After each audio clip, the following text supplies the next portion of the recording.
Hello everybody, welcome to today's video. We are finally here in patch 0.13, which brought us Streets of Tarkov. Today we're going to be looking at the graphic settings coming into this wipe. I did do a lot of testing last wipe near the end, and I was able to gather a decent amount of data to kind of check out into this wipe and see and kind of compare if there was any sort of updates to performance. And then we'll see the settings I want to use during this wipe with some explanations and examples. Without further ado, let's just jump right into the graphics. And we'll try to go through this all really quick. Again, I just want to first mention that I did do all these tests in offline mode. I do have a few that are in online to just compare the differences on FPS values, but as the servers right now on day one are pretty stressed, it was kind of drastic, especially doing it on the streets. I think I averaged around 107 FPS on streets just in offline, but then it was like 64 and with a lot of connection errors in online. So we'll take that with a grain of salt. But we'll look at the game tab first. There's pretty much the only thing I want to show is only use physical cores, because I do have a 12 core CPU, which is our Ryzen 9 5900X. My GPU is also a 2700 Super, so just so you know.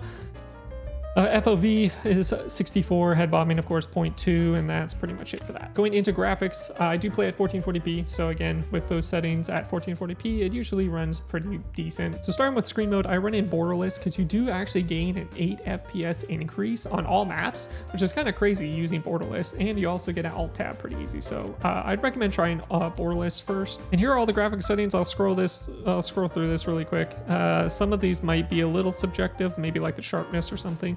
I do want to note that I do not use PostFX. I use like my Nvidia control panel, or if you're an AMD user, probably like the Radeon software. Here's my control panel settings just for a reference. I have my monitor color accurate. It is a TN panel, so it is a little light on color, so that's why I do have a digital vibrance boost. I also tried to mimic what my monitor looks like inside of OBS, what it's capturing, and then I cross-reference to like my phone, which is like a really good color accuracy, and my other monitor's good color accuracy, and it looks pretty on par of what I'm physically seeing, and I think that's really important to know. I tested all these settings and I will show them on screen right now when I talk through them. First we did texture and shadow qualities. I kept everything else the same through the settings I personally use, except texture and shadows. I changed both of those to low and like medium and high, and tested those thoroughly. And honestly, I don't see too big of an issue using high and low shadows. Shadows, I feel like, were the thing that kind of hit the most on FPS when you kind of were bumping up. Texture quality on high is just looks so much better than medium and low, especially low. Low just doesn't look good at all, and you don't lose too much FPS. Object LED quality, that is a level of detail. When you're walking up closer to an item, they finally come into view. I honestly find 3 to be the best balance point, so I would try that, and if you need to go lower or you want it higher, then that's totally fine. I did do a test inside with anti-aliasing from like off all the way to TAA high.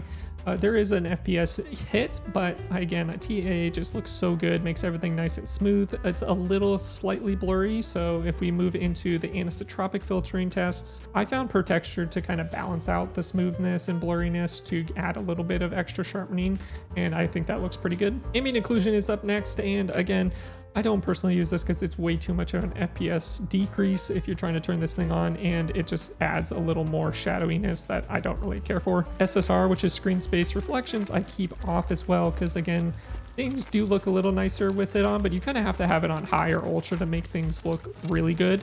Otherwise, it just kind of looks a little bleh. So I keep that off and save the FPS there. And with Nvidia Reflex Latency, I keep that on. Again, I use sharpness at 3 and do not use any PostFX because I do want to save a little bit of extra FPS in that regard, around 10 to 15 FPS. At the bottom, these are all just kind of like personal options. Z-blur is like a little slight blur to the end of your gun, and then grass shadows just bring out the grass a little bit more in bold, so you can have a little more detail and it just doesn't look super flat. All in all, that's kind of the gist of the graphic settings. I just wanted to get this out today to give an idea of what good graphic settings could be, just to kind of balance out the performance and the quality side of things. I do like that fine middle ground because I do like the look of the game, but I also want the FPS. Again, if you like these kind of videos, definitely give it a like, subscribe, and pass it along to other people. We will see you in the next video, and stay safe on streets. Peace.